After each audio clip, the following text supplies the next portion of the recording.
And here we go. We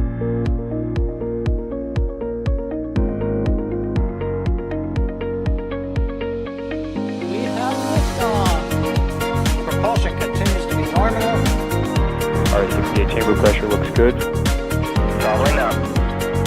Roger, Atlantis. Water towers fly! Yes! Tango down to nominal.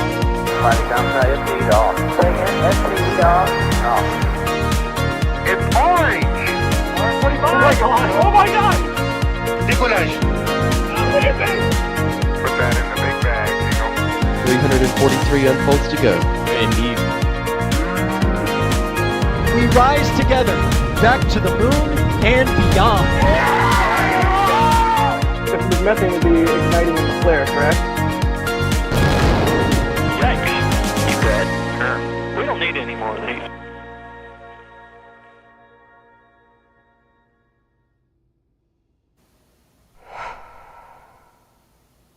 Good afternoon, everybody, and welcome to today's episode of Countdown to Launch. As you can see in the corner there, the countdown now less than 24 hours away, T-minus 16 hours and 39 minutes from the opening of the window for the second flight test of Starship. I am Sawyer Rosenstein, and I will be your host for this afternoon, where we'll be taking your questions and hopefully answering those and getting us prepped for tomorrow's launch attempt. But as always, I am not alone. I am joined by a fantastic team of co-hosts, including Trevor Sesnick. Trevor, how's it going?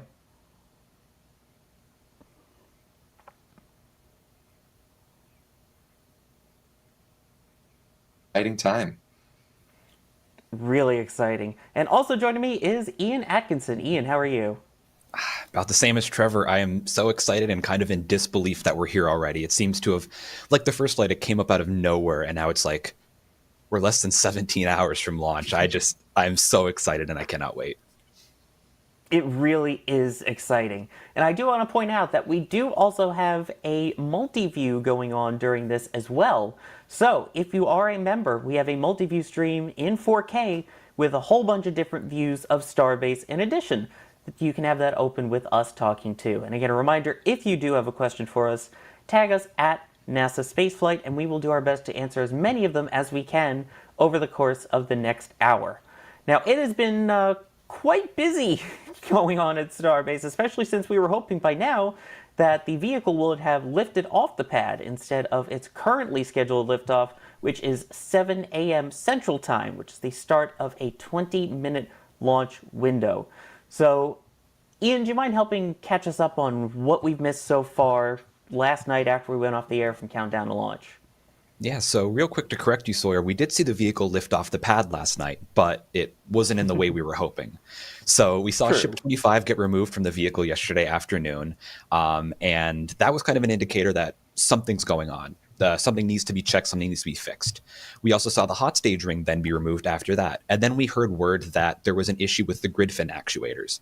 Now, previously, not last night, 2 nights ago, we saw some testing of the grid fins, just making sure that they can move correctly. It did look okay from an external point of view, but obviously there was something that SpaceX did not like there. Specifically, there was an issue with some actuators. So after they destacked Ship 25 and the hot stage ring yesterday, they removed and replaced 3 of the grid fin motor assemblies on board the top of the booster. Now, those motor assemblies are actually using the same motors as a Tesla Model 3, which I think is just really cool to see. But either way, those motors were removed and replaced. We saw the ships be restacked along with the hot stage ring. Some more grid fin testing take place, and given that the vehicle's still been stacked and we saw the ship carrying stand be moved away from the launch site just a few hours ago, it looks like that fix was successful there. So hopefully, fingers crossed, grid fins crossed, that all the issues have been fixed with that, and we seem to be ready to go on the hardware side. And so that's what we're looking forward to for the rest of the day today. Right, and we've already seen some pad preparation so far, right, Trevor? And we should be able to hear you now. Yeah, it's clear that they're preparing for a launch attempt tomorrow. We've seen a bunch of equipment being rolled away from the pad. About half an hour ago, I want to say, we saw the ship stand that Ship 25 was resting on got rolled back to the production site, and then some other smaller items have been moved out. So that's a really good sign that they're happy with the state that the vehicle is in, and there hopefully won't need to be any further destacks. And it seems interesting that we had heard that there was an actuator issue, but it seemed like they were repairing pretty much all of them last night, or at least working on them, right, Ian? Yeah, it seemed like there was either a universal issue or there was an issue prevalent in most of the motors. It's really interesting, in my opinion, that they replaced 3 and not 4. I'm not really sure exactly what issue that would have been, but it must have been pretty serious given that they didn't only replace any actuators or small pieces of components, they replaced the entire motor assembly that drives the grid fin. So that might have either been, let's just take this whole thing out, put a whole new thing in, it'll be quicker, or there is kind of an unknown problem here that we want to investigate further. Let's just put a whole new, fresh assembly in here that we know works.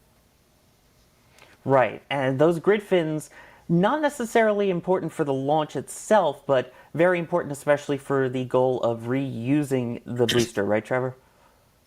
Yeah, that's correct. And the grid fins, they won't do anything on launch, and they're actually intentionally just stationary during launch. And they actually don't even have that much drag during ascent. However, during descent is when they are used to control the vehicle. So then the question may be, why did SpaceX bother replacing the grid fin actuators when, it's somewhat likely that they won't even reach past re-entry to where they would need the grid fins? And I think my 2 theories are that, one, I suspect SpaceX kind of expects the booster to survive hot staging and get through re-entry, so they would want to have that data. And then the other interesting thing is that or possibility is that I wonder if the FAA would want them and mandate that they repair the system before flying, because it could. I don't know what the exact argument would be, but it seems feasible that the FAA would want the vehicle to have no known issues with its flight surfaces ahead of a launch. Right, and this launch, again, we were hoping for today originally, which was a 2-hour launch window, but tomorrow's launch window is only 20 minutes. Now, I don't think we know exactly why, but what are some of the factors that might contribute to making a window like this to answer a bunch of questions I've seen, including one from Wander and Beyond? Ian? Yes, there's a lot of different factors that can really play into that. It comes down to potential airspace closures, marine closures, in addition, satellite avoidance. That kind of comes down to in figuring out the exact launch windows. Like you said, Sawyer, we don't have an exact reason for why this launch window has been taken down from 2 hours all the way down to 20 minutes tomorrow. We saw something similar happen on the first flight test where we had a 2-hour window on the first attempt, and I believe it got cut down to around an hour and a half on the second attempt. So something like this is not too surprising or uncommon to see. But again, like you said, we don't know an exact reason. There are a lot of different factors at play. Any one of them could have a contribution to this. Right, and again, it's strange to hear that it's such a small window, but it is at least still a window. And there are the NOTAMs, the Nose to Mariners, that are out and active for it. There is the NOTAMs, formerly Notice to Airmen, now Notice to Air Missions for pilots. And like you were talking about, there is also potential cutouts within that window, as they're called, where basically a satellite would be flying overhead and you don't want to crash Starship into a satellite, especially if potentially one of those satellites is Starlink. Exactly. Let's see here. Let's take a question. We have one that says, do we have an idea at this point if they're going to be at the beginning, middle, or end of the launch window, from Arad Sepp? Trevor, what are they planning on? Fight I guess mode we're is putting out. up for fight here. Yeah, so right now we can assume that they are targeting the start of the window. And I think with such a short window, they more or less have to do that because Starship is able to hold for roughly up to 15 minutes. So if they reach a hold point and want to work through it, they would basically have to target the start of the window. That said, we are still waiting official confirmation of the exact time that SpaceX is targeting. Well said, Right, I and couldn't agree more. Yeah, and most of these launches, they do always try and target the beginning of the window. There are some where maybe they'll wait a little bit longer to get the optimal performance out of the vehicle. But in this case, considering the planned suborbital trajectory, it's not as big of an issue here in needing that exact performance boost that you might get to get into a specific orbit, let's say. Here's a question that came in as a super chat from Musical Wolves saying 7 a.m. seems early. What hours will we need for jellyfish at Starbase? Do you think that there is a chance for a Starbase jellyfish? Tomorrow, no. 7 a.m. is too far past sunrise. So for jellyfish, you want it to be, I don't know the exact time, but between like a half hour to an hour before sunset or a half hour to an hour, half hour to an hour before sunrise or a half hour to an hour past sunset. Sunrise, I don't really get up that early nowadays. It should be around like 6 a.m. or so.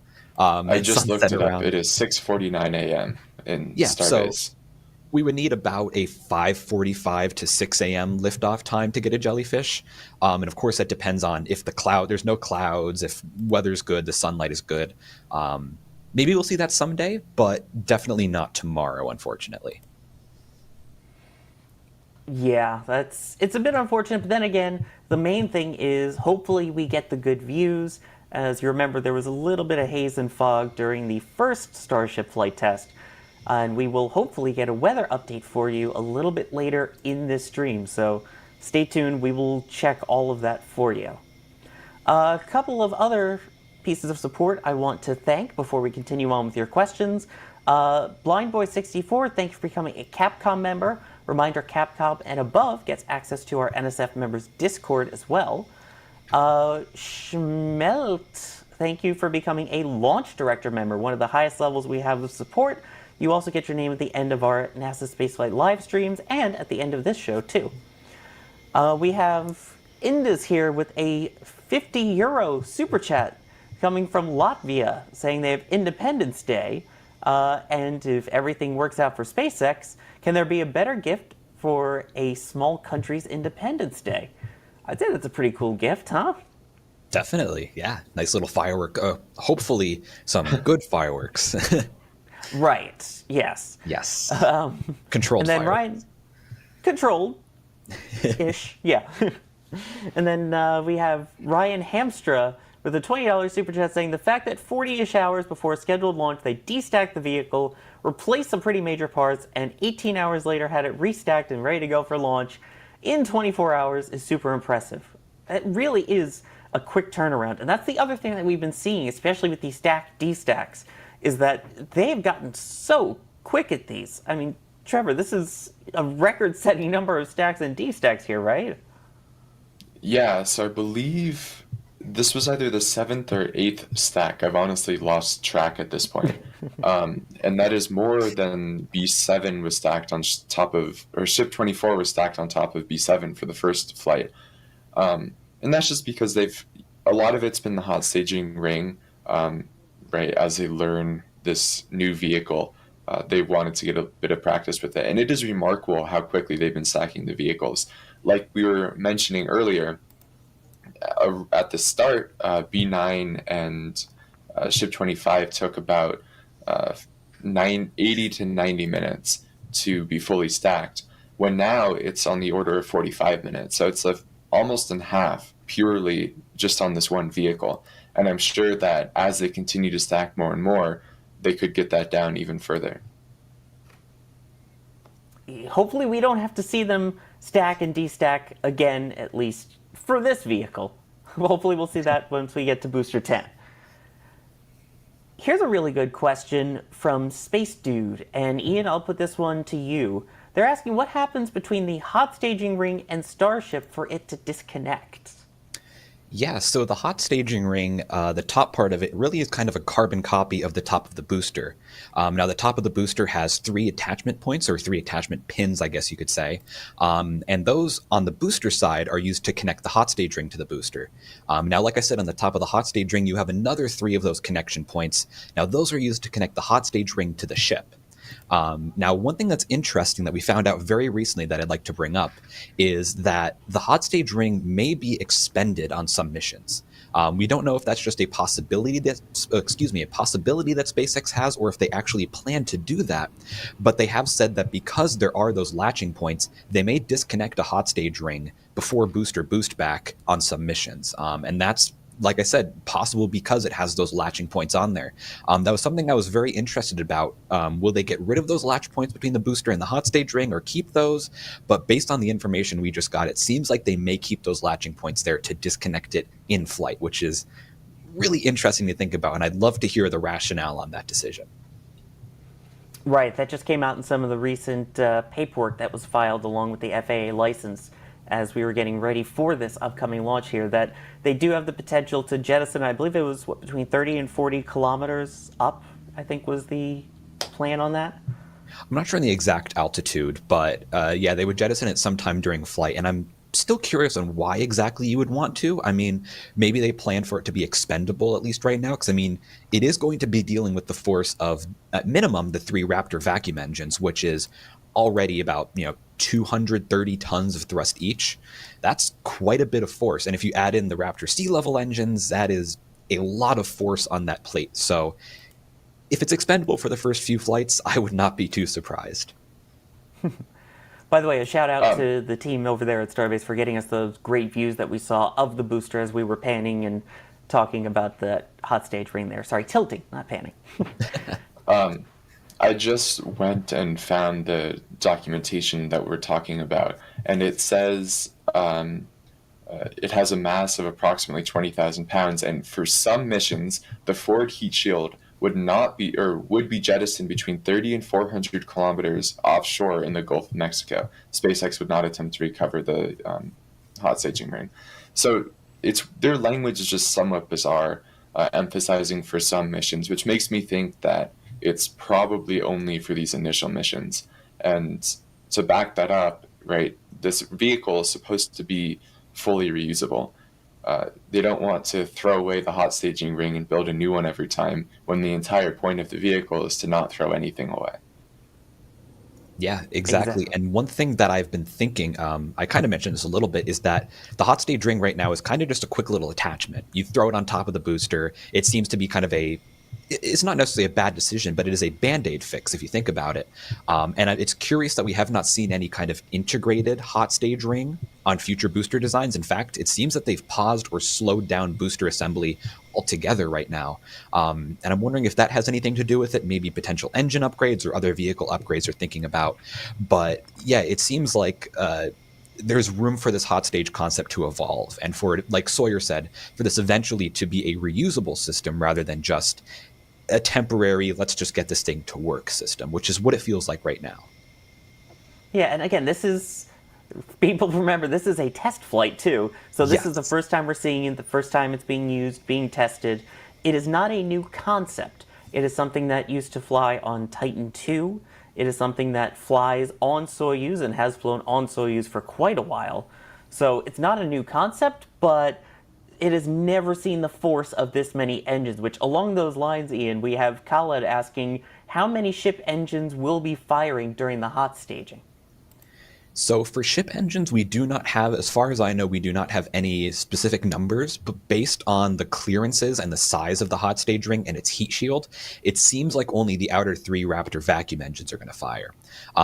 Those will start up while it's still attached to the booster and while the booster is still firing 3 of its engines. And then the booster engines will shut down, the stages will separate, and then when there's enough clearance, that's likely when the sea level engines will ignite. Again, we don't have any exact timelines and exact numbers on that, but if I had to guess, that's what I would say, based on the fact that the hot stage ring heat shield is basically pressed up against the sea level engine nozzles. There's minimal clearance between the two of them. Right. And by the way, I actually somewhat disagree with that. Now is when we can use fight mode, Kevin. And so my basic argument is, right, we know that Raptor can only throttle down to on the order of 50%. And the booster is going to have all 3 of its center engines ignited during hot staging. So, anyone after Physics 1 class could tell you that the acceleration on the second stage has to then be greater than the acceleration on the first stage for your vehicles to actually separate. And at this point, the booster will have burned through most of its fuel, and the ship will obviously still be full of fuel. So to me, it seems like they would need more than the thrust of those 3 engines to properly be able to pull away from the vehicle. So one theory that I've heard is that maybe the three center engines, which can gimbal, will kind of be pointed out to use the grooves, or whatever you want to call them, in the hot staging ring. But hopefully that's an answer that we'll have in just over 16 hours from now. No, exactly. There's a lot of unknowns in this process, and I don't even think we've even heard if the booster will still be firing after stage separation. I could be wrong on that, but there's a lot of things we don't know here. Yeah, so the conjecture supposed to be right engines now, firing, right? Yeah. yeah, so the conjecture right now, and I want to emphasize that this is conjecture, is that the three center Raptor engines are going to stay ignited throughout the entire burn. So from the first stage burn through hot staging and through the boost back burn. Okay. And the reason why we think that is because on SpaceX's graphic, for this launch, they never showed the shutdown of the engines when they do for other events when the engines are shut down. And to be fair, that is somewhat weak evidence since we've seen those graphics be wrong before. But as of right now, that is our theory. That's a very, very good point, Trevor. I did not connect those two dots together, so that makes a lot of sense. And a reminder, if you want more information about the hot staging ring, we just recently published a video on the YouTube channel talking about how the hot stage ring is expected to work, how the whole system works, and go into more detail on that. So if you want a little more info on it, make sure to check that out after the stream. Here's an interesting question, and Trevor, I'll put this one to you from Flight of the Bicycle, saying, how often will the flight termination system need to be changed once Starship begins regular flights? And I'll add on to that. We've seen a lot of changes with the flight termination since its, I guess, lack of effectiveness, we'll say, on that first integrated flight test. If you can kind of just break down where we're at on that. Yeah, so I guess it's probably worth discussing everything about the flight termination system on the second flight. And as you noted on the first flight, right, they triggered the automatic flight termination system was triggered automatically, as the name implies, and that detonated the two charges that are on the booster and on the ship. However, on the first flight, those charges were not sufficiently large, and therefore they penetrated the tanks, but it took the vehicle about 40 seconds to blow up after the FTS was ignited. So on this flight, they've upgraded those charges and they are now larger. As to how often they'll need to be replaced, that's a good question that I don't know if we have the best of answers for, or answer to. I can say for sure that the explosives used are very stable. So right, they're plastic explosives, and I don't think those really have a real shelf life.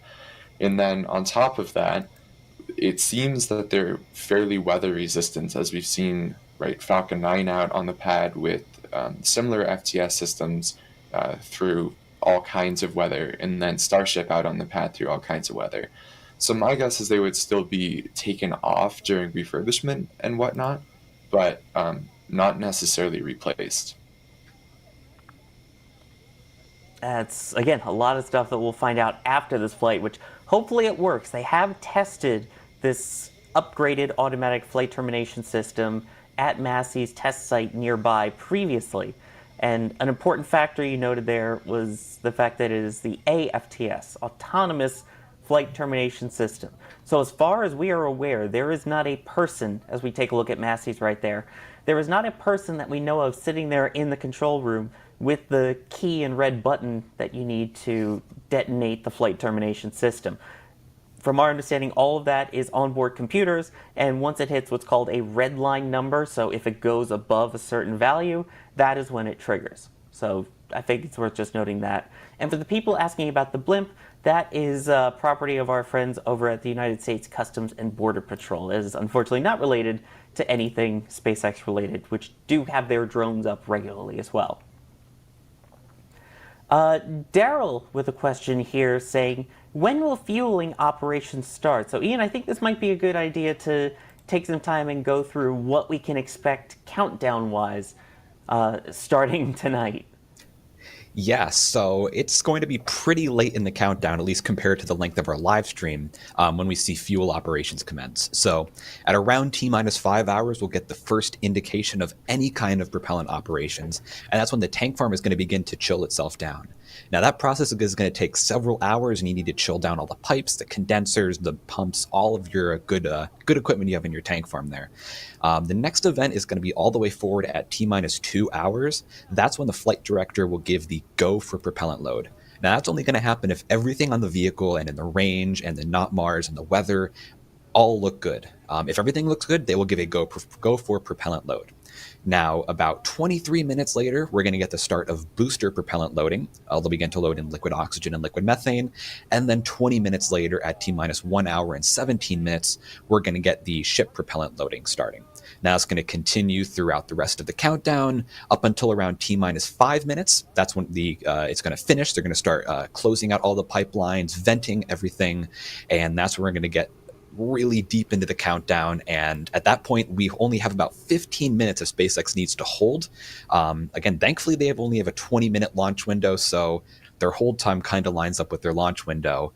But that's kind of what we're looking at for propellant loading later tonight and into tomorrow.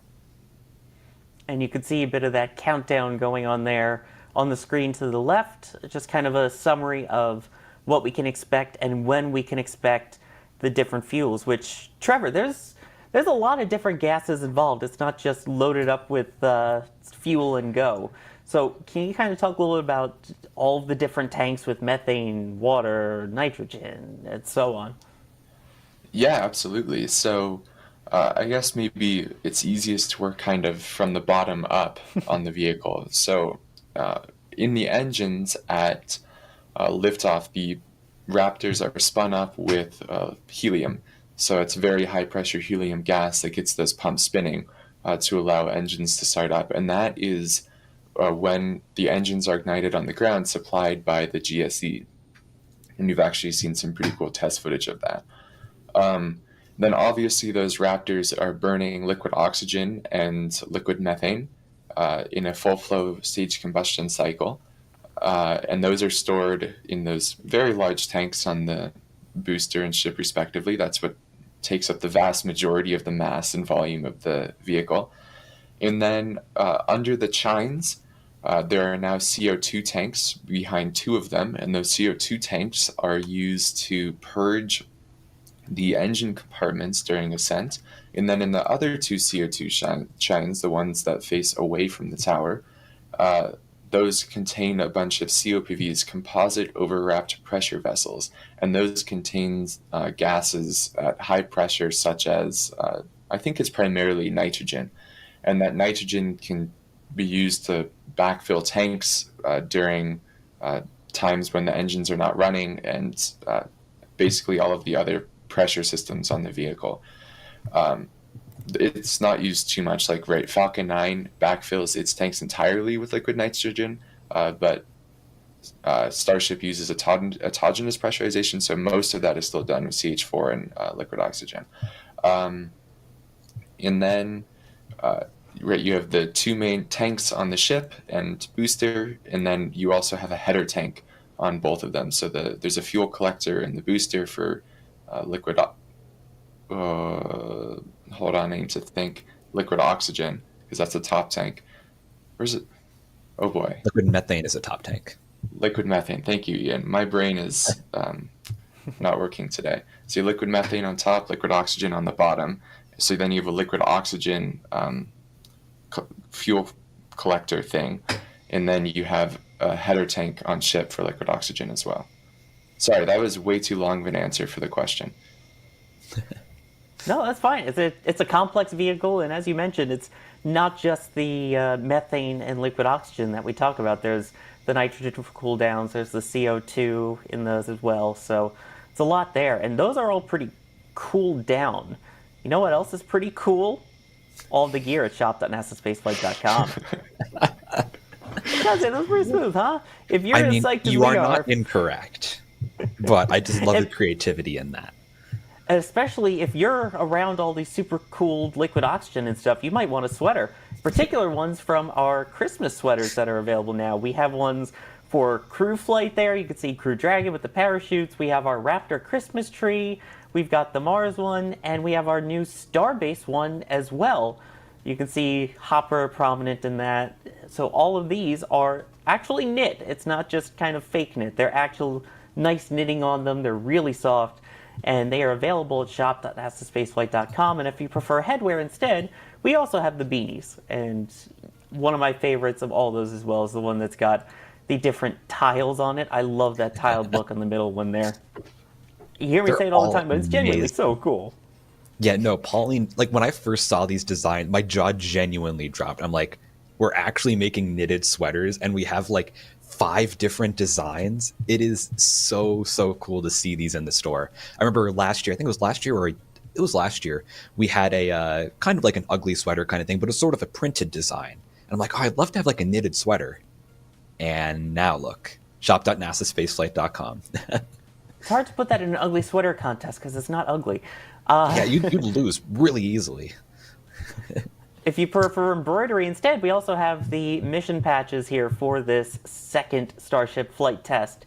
You can get it right on that embroidered patch, or if not, it's available on shirts, mugs, hats, water bottles. You can get sticker versions of it. Again, Pauline with the amazing design here. These are at shop.nasaspaceflight.com. And a reminder, if you do purchase anything while we are live on the air, you can include a message that will appear at the bottom of the screen.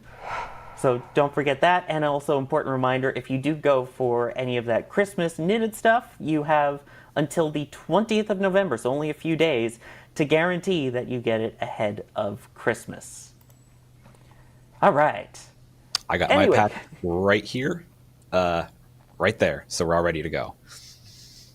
Be sure to get There we go. Our Brilliant coming in here with the question, asking, is Raptor 3 being used in this rocket? Ian, I'm pretty sure these are Raptor 2s. Yeah, these are all Raptor 2s. This will be the second flight with Raptor 2 engines. These have had a few upgrades, most notably electric thrust vector control on the booster. That's replacing the hydraulic-driven thrust vector control we saw on all previous vehicles. The ship, as far as we know, is still using hydraulic TVC. However, future ships are being used with electric TVC. So it's kind of a hybrid design in that. But these are still Raptor 2 engines. They may have some slight upgrades to make them a little bit better because they are newer designs and newer builds. And we know SpaceX likes to include little upgrades here and there as they build new engines. But no, these are not Raptor 2s. Not Raptor 3s. Raptor 3s are on the test stand. They are still very deep in development as far as we know. We don't know when those will be put onto vehicles. I mentioned earlier in the show that booster production seems to have slowed down. That may be linked in there, maybe not. But yeah, we don't have any indication as to when Raptor 3 will be coming online. You can see a look there of, I don't know if this is ship 25. There's missing some heat shielding in there. But yeah, this is the engine configuration you'll see inside the ship. You have the 3 Raptor Center engines, the Raptor Sea levels, they're in the middle. Those can thrust vector and gimbal themselves. Those are using the hydraulic thrust vector control. And then on the outside, kind of clipping outside of this image here, you have the 3 Raptor vacuum engines.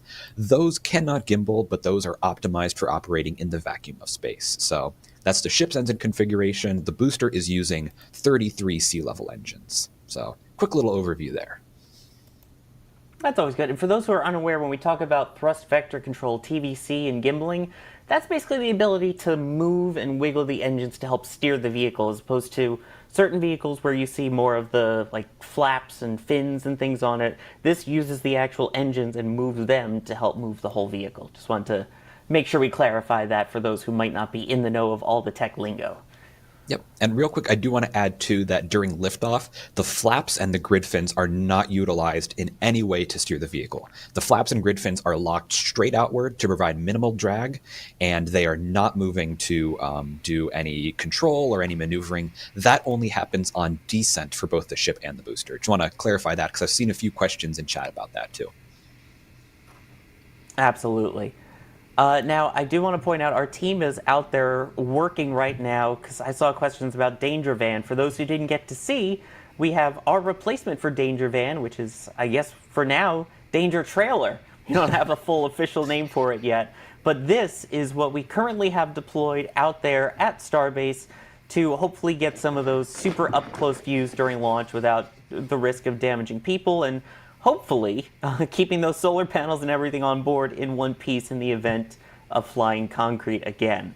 So it's excited to see what we get from that, and the only reason that we're able to bring you views from this and create this whole rig, which was built from scratch, by the way. This wasn't something we bought. This was built from scratch, was because of support from viewers like you. And I know it sounds like it's a PBS plug, but it is genuine. In fact, as we take a look now, this is one of those views from Danger Trailer. So this is the kind of stuff you can get. There's also a super up-close view, and all of this, we can only do it with your help. So I want to thank some of the people who've been giving their generous support. We've been scrolling some of the names across the bottom of the screen so far throughout the show. Juan Lambers, thank you for the super chat, asking, do we know if any evacuation notice has gone out for today? I don't think we've heard one yet, have we? Nothing that I've heard yet, which is interesting, not necessarily concerning. We do have a bit of time until that evacuation would happen, but it's starting to tick down on some of that time. So we're definitely going to need to keep our ears and eyes out for any indication of an evacuation. I like that rhyme, indication of evacuation. Ooh, there you go. It sounds like a good band name. Yeah. Vinny Lombardo, thank you for becoming a flight engineer, one of our highest levels of support. We very much appreciate it. Andrew Rowe, thank you for gifting 10 Red Team memberships. If you did get one of those gifted memberships, definitely give them a thank you and a reminder. In addition to all of the extra content that we have of photos from Starbase, behind the scenes videos, you do get that members multi-view with, I believe it's 9 views, all in 4K of Starbase as we get ready for the launch. We have one here as well from Plutonium239 asking, when Starship goes into orbit, or I guess in this case suborbit, will it be visible from space or sky at night where, you know, satellites and other people can see it? Trevor, do you think there's a chance of being able to see it from the ground once it's up into its trajectory, hopefully? Yeah, especially in when it flies over the darker areas of the Earth, I think that is very likely. I mean, we're able to see far smaller objects in far higher orbits like Starlink satellites. So I would be very surprised if it's not visible. Exactly. And I mean, of course, the importance of that is having clear skies, and even more important, having clear launch conditions so that it can get off the pad. So in terms of weather, let's go. We actually have someone down at Starbase here who's focusing on the weather for us. Adam Suker is down at Starbase, and we'll bring him in. How are you doing this afternoon, and how's the weather looking? Well, right now the weather is absolutely gorgeous here. I mean, picture-perfect skies. It's beautiful here, sunny, light breeze. Temperatures are perfect, mid-70s. And this would have been great if we had a launch this morning. I mean, clear conditions. For the other areas around us, there was actually a lot of dense fog. We just didn't happen to have it here today. So I got the Gulf of Mexico behind me. It's a moisture source. We had a lot of rain here recently. So foggy conditions did develop inland over last night into in the morning. But let's kind of talk about the wind profile first. Let's not get too deep into the visibility part. Looking at the wind profile, there is a little bit of directional shear. It still looks to be within marginal limits for them, so I don't see that being an issue. So I feel like that would be a go for launch on their end, just from what I'm seeing and comparing notes from last flight. But now, a lot of people are probably going to wonder, I did kind of mention yesterday, days previous, that could we see some fog? If you all remember Flight 1, there was fog, especially inland. Poor Jack had a visible to fog for a majority of the flight, while people actually on the ocean looking back along the coastal bend, you were actually able to see the launch. So with that being said, models are coming in. We actually have an east breeze coming out of the ocean right now, so we're actually pumping in a little extra moisture. The wind's going to shift back around to the north tonight. With that wind shift, it could bring in some of the cooler temperatures off the mainland. And with that, it could saturate the low levels. We could see some fog developing. Now, inland, basically, if you're even within just a quarter mile inland, it is pretty much highly likely there will be dense fog, patches of dense fog across that region again.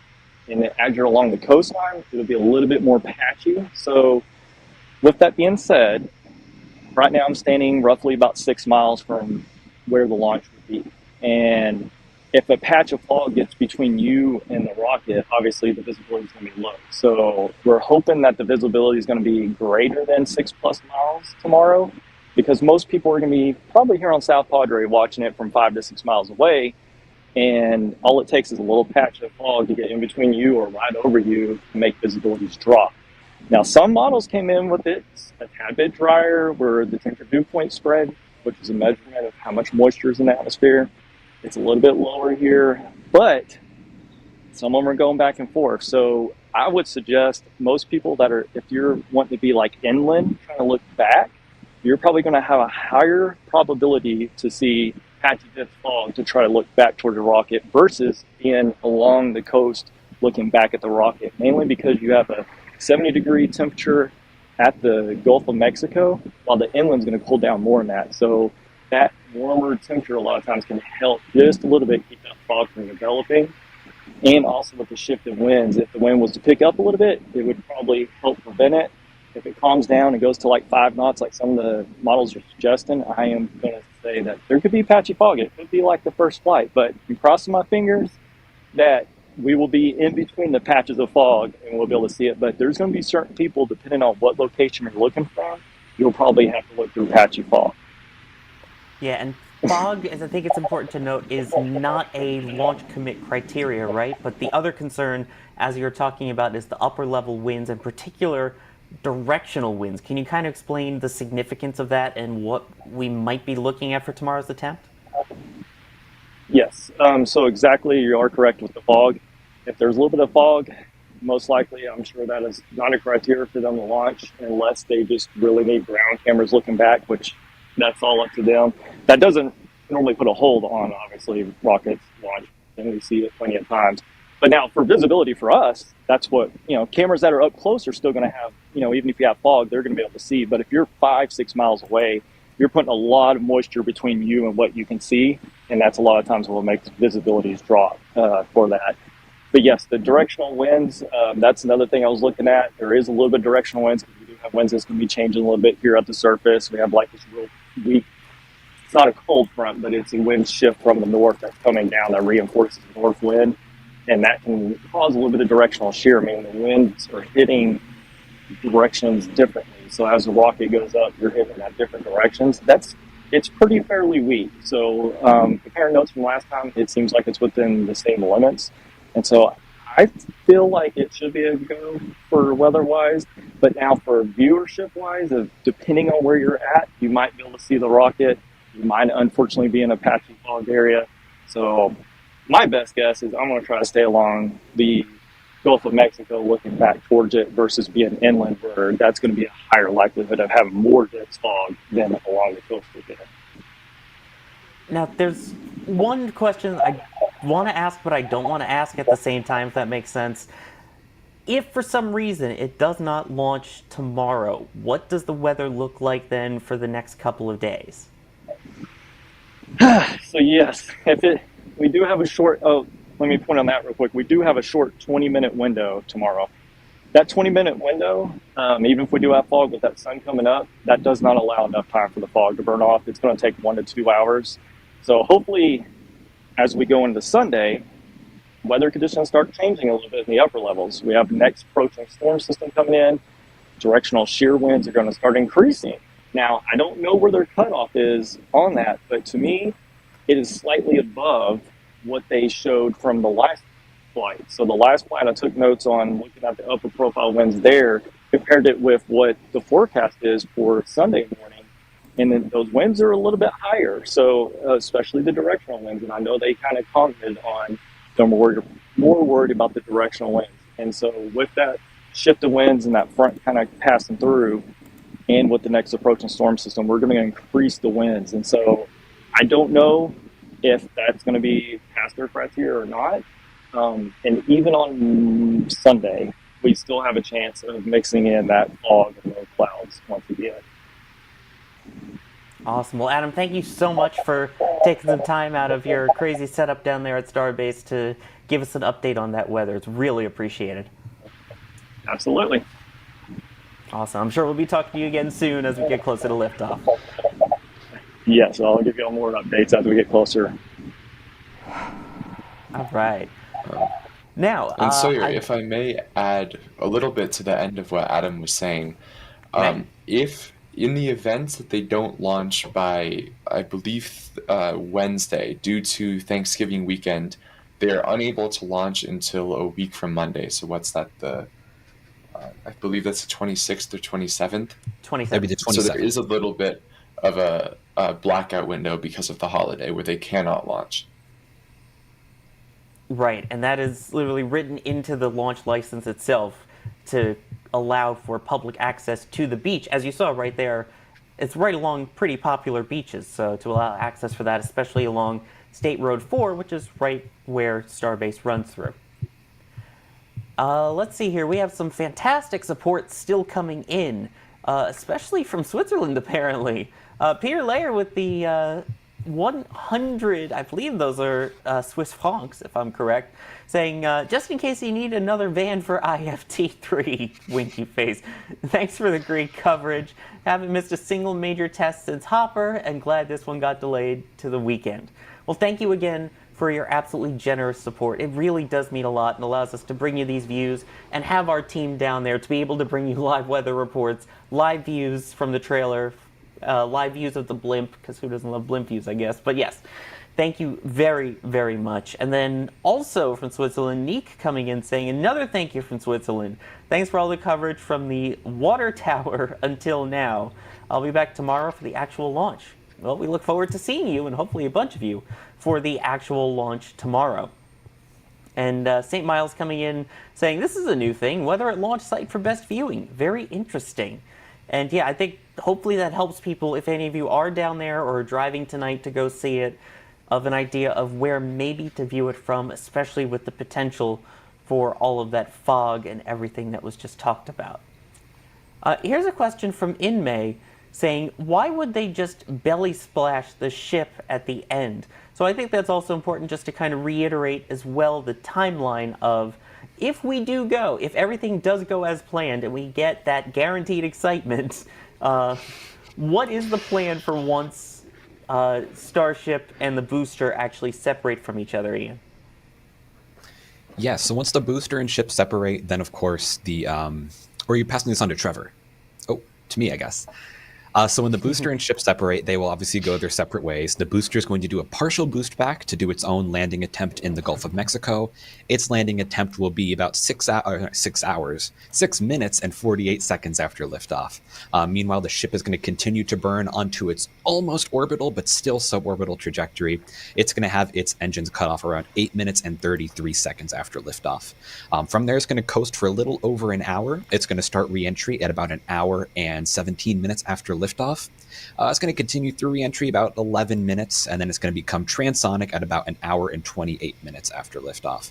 From there, it's going to continue down to the ocean surface for about 1 more minute, and then, like you said, Sawyer, there will be no intentional landing, or no flip and burn, as we like to call it. It'll just belly flop right into the Pacific. And that's likely for a few reasons, one of which is to ensure disposal of the ship.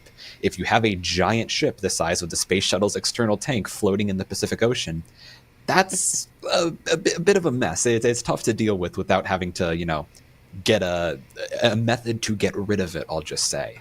Especially SpaceX has learned that after landing a few Falcon 9s in the ocean. But anyway, they will just belly flop right into the Pacific, destroying itself in the process and sink to the bottom. For the booster, we don't know exactly how its landing profile will work, if it will shut down a distance above the ocean or do a soft splashdown right into the Gulf of Mexico. If it does the latter, then they will need to do some method to get rid of it, probably the flight termination system. But again, as we've mentioned a few times during the show, that's kind of where our details begin to fall apart. We don't have an exact minute-by-minute, second-by-second countdown and timeline of every aspect of this mission as much as we wish we did. We're just dealing with the little bit of information that SpaceX has given us. In this case, a little goes a long way, right? It does. It gives us almost the entire picture, but there's still a bit of room for speculation that needs to fill in. Right. Speaking of speculation, I think that's a good point now to switch over to a little bit of the speculative point. I've got 2 viewer questions and then one of my own. So, first off, Daniel, we'll go with Cannon Copeland first, saying, how far along is the next ship/booster for IFT-3? I don't even know if we know exactly the full combination that we can expect of both of them, right, Trevor? Yeah, that's correct. We are fairly confident that it's going to be Booster 10 and Ship 28. However, this is SpaceX. They love to change things, so that's subject to change as always. And as to how long they are, Booster 10 has most of its engines. I believe they could be into final assembly at this point. So it's just been work getting those final bits of heat shielding, final bits of plumbing and whatnot that seem to take a very long time for how little of a difference it looks like on the outside. Obviously, it's very important. And then on ship side, I believe that has also undergone engine installation that's been taking a while. So they should be ready, assuming the pad is in good condition, to send the booster out to the orbital launch site to start its cryo testing and engine testing, and sending Ship 28 out to the suborbital side to start its cryo and engine testing. Now, we haven't had enough flight mode yet, so I'm going to put it out to each of you. 2 different flight mode questions. We'll start with this one, though. How far along do you think we will get in this second flight test of Starship? How far along do you think we'll make it? Ian, start with you. All right. I think I need to do this, but I feel like we're going to make it to hot staging, at least the beginning of the hot staging process. What happens after that, I do not know. Do they separate? Does the booster implode from the forces? Does the ship's engines even start up? I do not know. I could not tell you that, but I feel like we are going to at least reach the beginning of the hot stage process, where the booster's engines begin to shut down and possibly even ship engine ignition. Trevor, what are your thoughts on this? I really don't know, to be honest, because I agree with you that I think it's likely that they reach staging. I suspect they'll have more engines shut down than they want. But I think with the changes they've made, it won't preclude stage separation. So then once they're there, I'm really not sure how that goes, because I could very easily see something in that timeline going wrong, but I also don't see hot staging as being that big of a risk, especially to the ship. So to me, if the ship successfully ignites its engines, I think it's somewhat likely that it reaches the suborbital trajectory that it's planned to go into. I absolutely agree. I think if we do reach ship engine ignition and a good stage separation, there is almost no doubt in my mind that we are going to reach, if not the exact trajectory, very, very close to it. I think that kind of the area from max Q up until the end of hot staging is kind of the big risk. There's a lot of unknowns happening there. Like you mentioned, engines flaming out, that's kind of the region in last flight where the flight began to fall apart, literally and figuratively.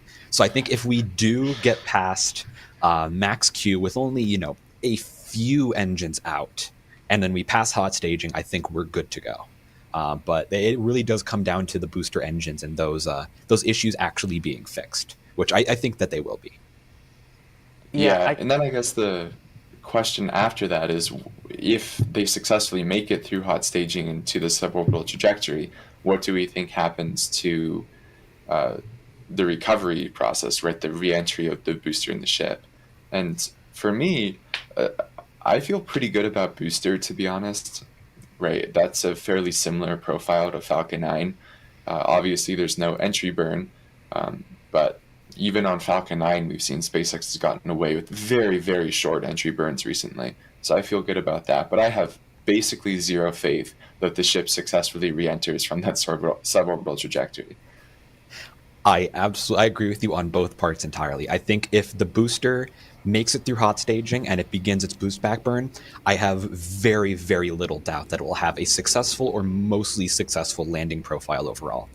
The ship, I also do agree that I feel like a combination of many tiles falling off and maybe other factors factoring into this, I don't think the ship will make it through reentry. But even if it does make it to reentry and starts that process, that is still an absolute ton of data for SpaceX to have to making ships better. So I do agree with you on both parts there. I felt like that was a fight with the inflatable sock and boppers more than an actual fight mode, but it was like Sawyer, a what do you thumb think? war. there you go. So that goes along then to this question, which I know, again, we're thinking a little bit far ahead, but Daniel Lewis was asking, if this launch is successful, how long do you think until we see a third integrated flight test? And I know a lot of that is going to depend on the new water deluge system doing its job to maintain the pad structure too, but what do you think, Trevor? Yeah, so I'm going to give the annoying answer that it really depends. And if this launch is fully successful, as in there is no anomaly and the pad was in good shape, then I could see it being on the order of 2 months.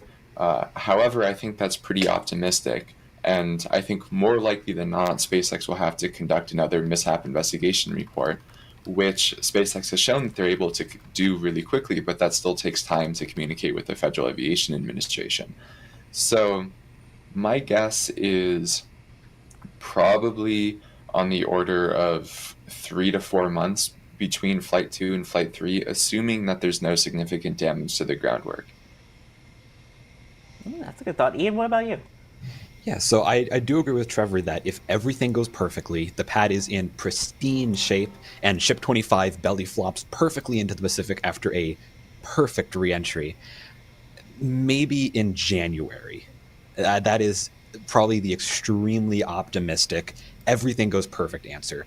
Realistically, there's going to be some pad damage. Whether, no matter what, there's going to be some stuff that they'll need to refurbish and look over and inspect, maybe improve. There's probably going to be some mishaps in flight, be it, an engine or two shutting down or perhaps a RUD at some point during the mission.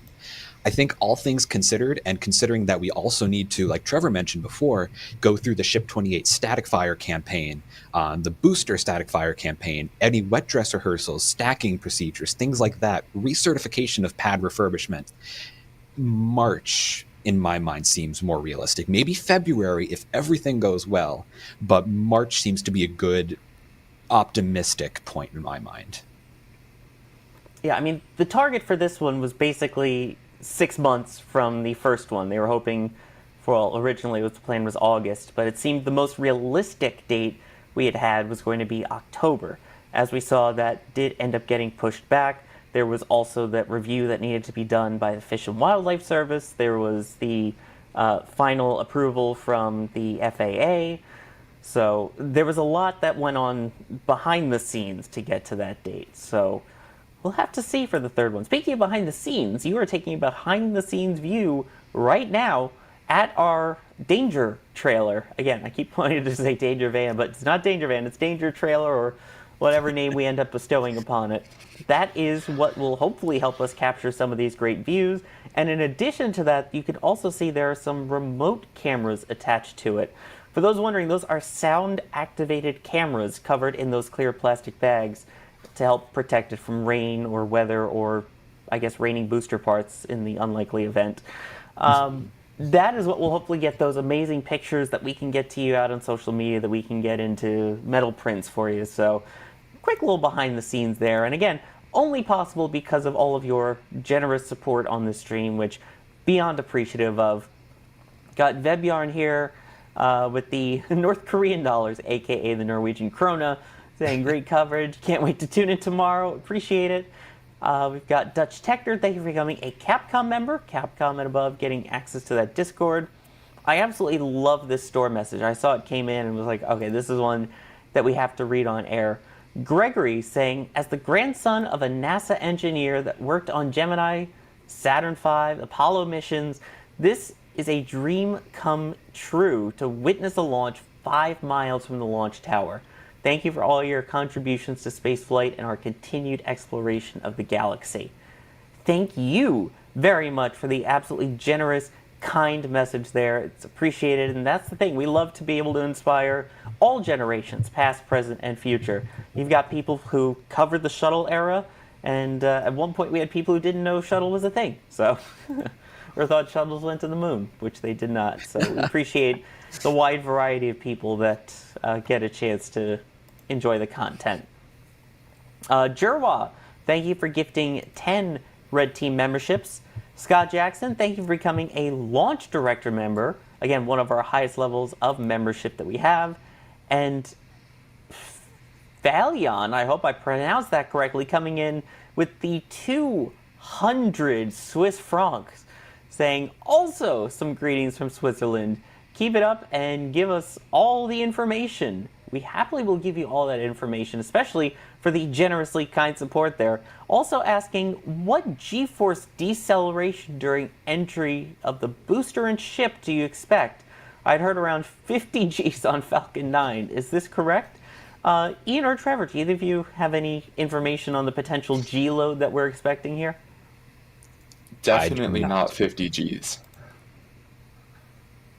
Yeah.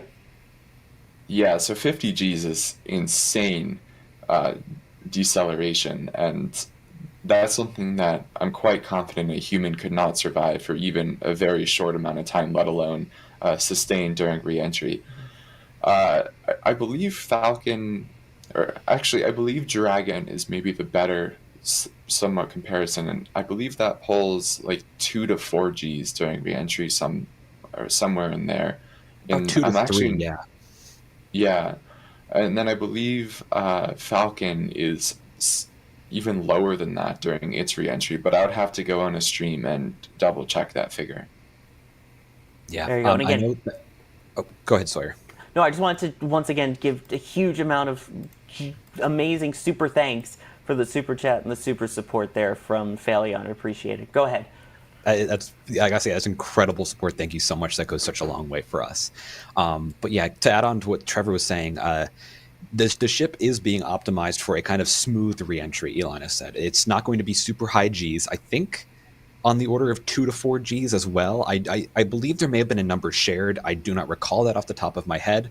But given that you're going to have astronauts on board eventually and potentially further down the road have members of the public, it's going to be much smoother. It is going to need to be smooth, especially if you want to have point-to-point with, people walking off a boat onto a dock, getting on Starship and launching, in their button-down shirt and jeans. You need to have a very smooth re-entry for that. I think you just made Chris B, NASASpaceflight Actual, very happy. He mentioned point-to-point. Hey, I'm trying to get my brownie points here. Next, I'll just say shuttle amazing at Atlantis' best shuttle. I was going to say we should talk about space shuttle and horses, and then we're all good. I'll lie and say Atlantis is the best shuttle when Discovery's the best, but... Wait, how did you pronounce Endeavor? I've never heard it that way. I agree. Yeah, that's a weird Endeavor pronunciation. George, thank you very much for getting some items from shop.nasaspaceflight.com, saying thank you, nerds. Thank you for grabbing the gear. And Gunner saying looking forward to the launch, also getting an item from the shop. So, I mean, obviously we are looking forward to it too. Now, talking about earning brownie points from Chris B here and looking forward to things. If you're really looking forward to the launch tonight and want to get your knowledge all fine-tuned and know as much as you can ahead of our broadcast tonight, you can just visit our website, NASASpaceflight.com. We have a brand new launch article that just went live a short time ago that goes really in-depth on everything recapping Flight 1, the changes that have been made to the launch pad since that, and looking ahead, obviously, to this flight with Flight 2, and everything you need to know about the countdown, the expectations. It's jam-packed, really well-done article. So again, that is at nasaspaceflight.com and pinned, I believe, in the chat as well. So we'll make sure we get that pinned at some point, and you can check it out. I see links being posted to it now in chat. That works. And I want to thank not just all of you for watching here, but a huge thank you to the people that have been in the field who helped get these camera views to you. We've got people working non-stop getting these cameras that you see on the screen set up. Obviously, Das is out there doing a lot of hard work. We have Roger out there, Max, we have Jack. There's a whole team of people. I know I'm missing some names there, and I apologize for it, but a huge thank you. Sean out there as well. Yes, to all the team getting all of these cameras and these views and the sounds set up for everything for this launch. Daniel, I'm getting all the names coming in the back channel. Want to make sure we thank as many of them as possible. Adam, yes, who helped bring us our weather forecast there a short time ago. Great teams out there. So thank you to them and for all their hard work going into everything for this launch ahead of tonight's stream. Also want to thank the people behind the scenes on the production side. So not just the people that put out the cameras, but the people that are picking the camera views that you see and making us look good. So that would be Gage and Jay and Ryan have all been in the back helping on production side, helping set these camera views up and get them ready, along with, of course, Kevin Michael Reed, the three-name wonder, who has been helping to do all of the producing for this stream, too. I know it's a lot of thanks going on. I want to thank the people who've been joining me here as well on camera. Trevor, thank you very much for joining us. Yeah, of course. I'll see you guys all later tonight for our marathon stream. Yes, and Ian, thank you for joining us as well. Absolutely a pleasure to be here, and it's starting to feel even more real after this live stream. I love seeing that number there continue to tick down. Be sure to tune into Starbase Live over the next few hours to keep watching it tick down, and then coming at 10 p.m. Eastern tonight for our live stream. Or sorry, 11 p.m. Eastern. 11 p.m. Eastern, 10 p.m. Central. So that is just 6.5 hours from now. We will go live with our launch commentary stream. We still do, excuse me, dill is delicious with food, but we still do have a members multi-view stream that is available to any of our members. That will stay up now all the way through until launch. It will just refresh in about 10 hours or so, but otherwise it will stay live, so you will be able to see all of the views in 4K, hopefully until we get a liftoff sometime between 7 and 7:20 a.m. Central Time. We will see you for the broadcast. Thank you again, everybody, for watching. Hopefully this is our final countdown to launch until we actually get the liftoff and post-launch. Till then, have a great day, everybody. We'll see you for our marathon coverage in just 6.5 hours.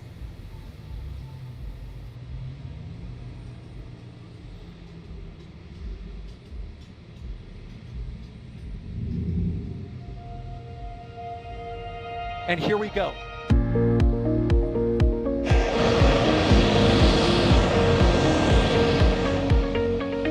We have liftoff. Propulsion continues to be normal. R68 chamber pressure looks good. Following up. Roger, Atlantic. Water towers fly! Yes! Echo down to nominal. Flight downside FD off. FD off. It's orange! Orange 25! Oh my god! Oh my god! Decollage! What is it? Put that in the big bag, you know. 343 unfolds to go. Indeed. We rise together, back to the moon and beyond. This methane would be igniting in the flare, correct? Yikes. You read? Sure. We don't need any more of these.